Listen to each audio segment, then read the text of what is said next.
Okay, so the camera stopped again. I guess it was half an hour. So my mother, she rushed out there with the bowl and the water, and I was continuing putting the groceries together, and then after a few minutes I went out there too, and I saw that my mother was helping the lady wash her feet. Well, the lady was washing her feet and my mother was holding on to the bowl and stuff and helping the lady to clean her feet, because they were kind of very, very, a lot of grime, because her feet were too small, too big for the shoes, right? And so all the the dirt was getting in and infecting her feet. So the lady, she was sitting on the steps by this point, and my mother was just, they're talking to her, and the lady was able to wash her feet really nice, and my mother gave her paper towels to, dry herself up and clean herself up and clean her shoes and everything. And then I gave the lady, when she was done, I handed the lady the bag with the she was already standing up and looking at me, right? So I gave her the bag with the food. And guys, the moment I gave her the bag of food, okay, she looked at me. And guys, I saw the Lord Jesus' eyes looking directly back at me. And with his eyes, he communicated, "Thank you." And the smile that was on her face, like, I saw the Lord, guys, I saw the Lord Jesus' eyes looking, I wasn't seeing the lady's eyes. I saw the Lord Jesus' eyes looking directly through her at me. And when she smiled, I also saw the Lord Jesus smile in her face.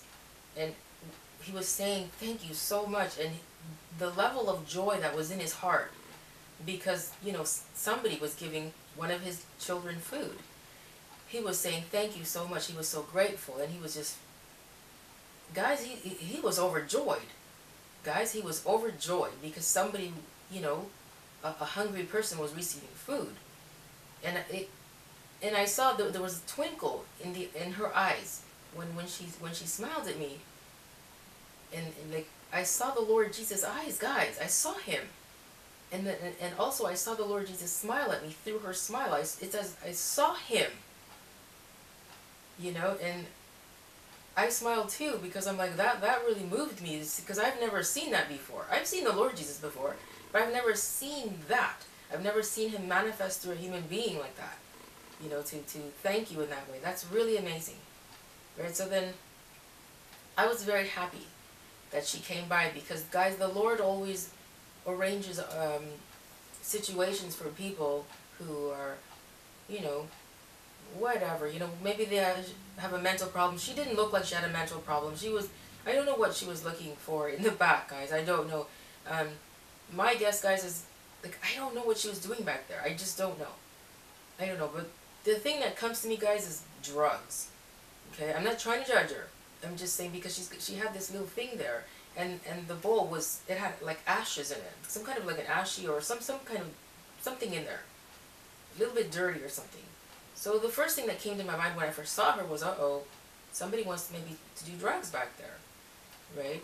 But just because, if that was the case, guys, I don't know. I do not know if that was the case. If that was the case, I don't really care, okay? Like, in all honesty, of course, I don't want people doing drugs on my property, but if that was the case, I'm not going to judge her, because that is a human being that the Lord cares about, and he wanted somebody to show them mercy. Because when you show people mercy, whether they're on drugs or not, those people are going to be drawn to the Lord.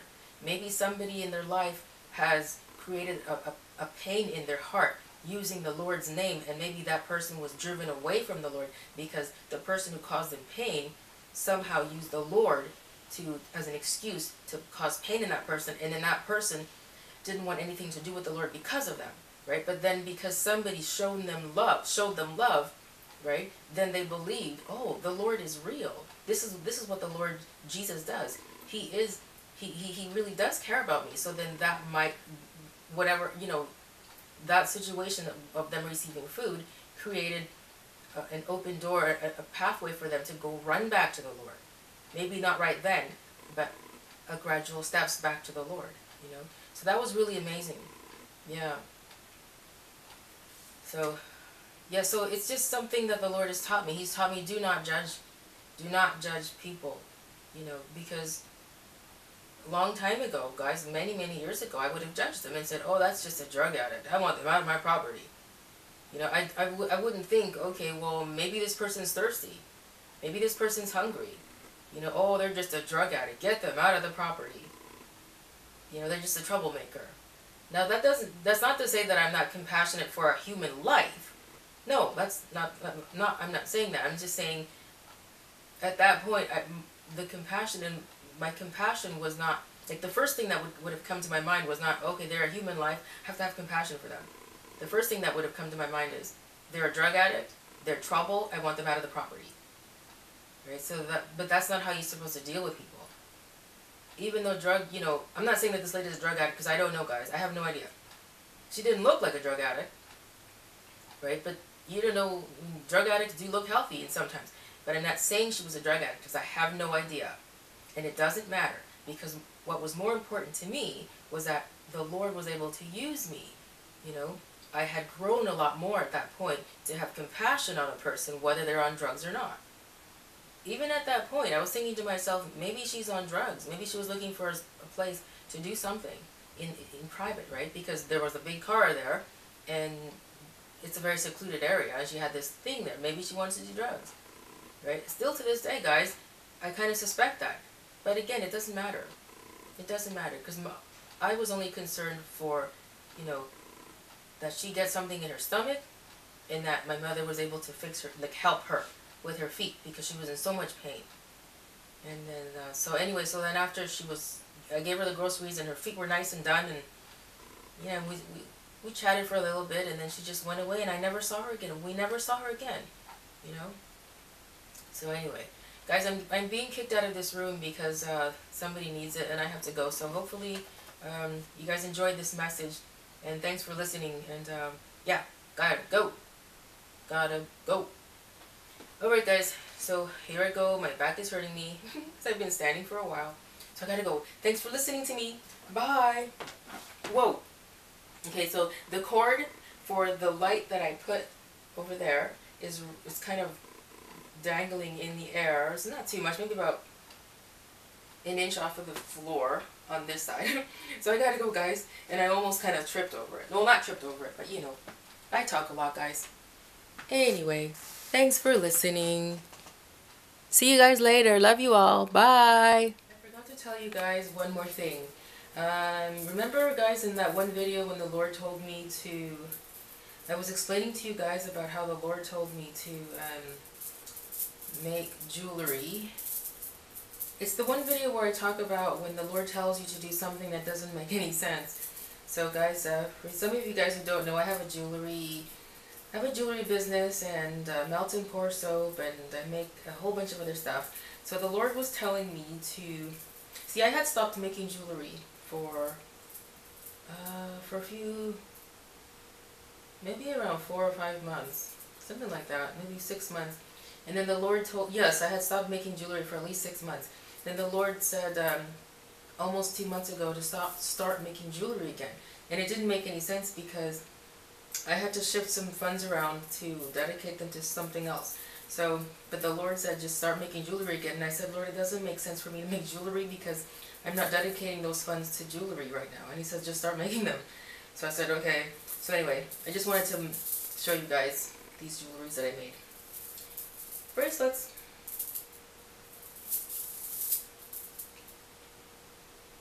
They're wraparound bracelets. Whoops! Ooh. And they're glass too, I have to be careful. See? Like that. So yeah, I made a whole bunch today. And let me put them on for you, like that. I made a whole bunch today, and yeah, I just wanted to show you guys what I made. I really like these black ones, they're really pretty. Wraparound jewelry. Yeah, the Lord said just start making them. He also gave me permission, hold on.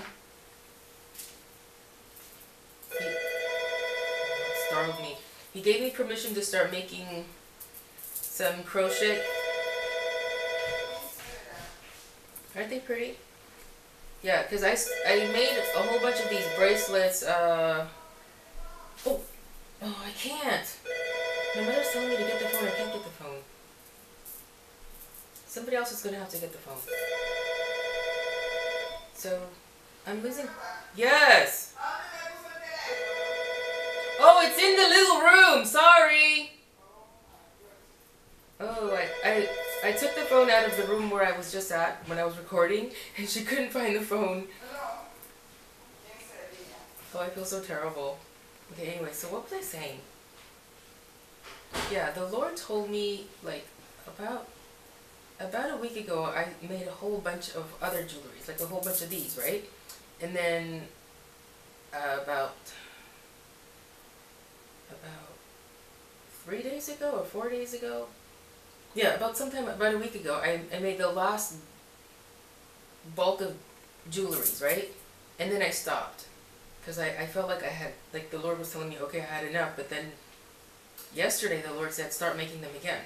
So I started making some again yesterday, and at the same time the Lord gave me permission to start making more crochet, doll crochet hats, because right after I stopped making that bulk last week, I was asking the Lord in my mind, like, not directly, but I was asking him, I had a desire. I'm like, oh, I really want to start making the crochet hats again. And then I heard the Lord say, okay, you can go ahead and start doing those too. And I haven't done that yet, but the Lord said I could do that. So, yeah. So that's what I wanted to come back on here and tell you guys. Alright, so I'm done. And I'm going to go now because it's time to eat dinner. And I'm going to go now. I forgot to put the phone back, guys. Phone's all over this place. Alright.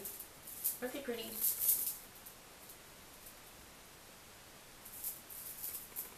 Gotta go. Bye.